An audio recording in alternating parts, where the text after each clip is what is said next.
কৰ্মৰ ফল ভুগিবলগীয়া আছে, ঠিক আছে, যাৰ মানে ভাগ্যত লেখা আছে যে এইখিনি কৰ্মৰ ফল ভুগিবই লাগিব। তেওঁ এনেকুৱা কৰ্ম কৰি থৈছে অতীতত বা পূৰ্ব জন্মত, আগৰ জন্মত এনেকুৱা কৰ্ম কৰি থৈছে যোনটো কৰ্ম তেওঁৰ ফল ভুগিব লাগিব এই পৃথিৱীতে। বন্ধুসকল, বেলেগ এটা নৰক নাই, ঠিক আছে।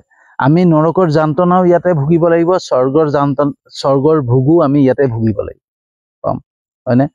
আমি স্বৰ্গৰ সুখ ইয়াতে পাম, বেলেগত বিচাৰি যাব নালাগে, হয়নে? বেলেগ গত বোলে স্বৰ্গ আছে তেনেকুৱা কথা নহয়। এইখনে স্বৰ্গ, এইখনেই নৰক, হয়নে?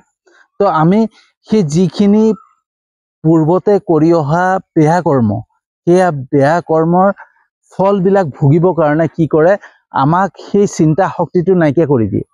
যে আমাক কোনোবাই বুজাইছে, আমি বুজিব লাগে, সেই চিন্তা শক্তিটো নাইকিয়া হয়।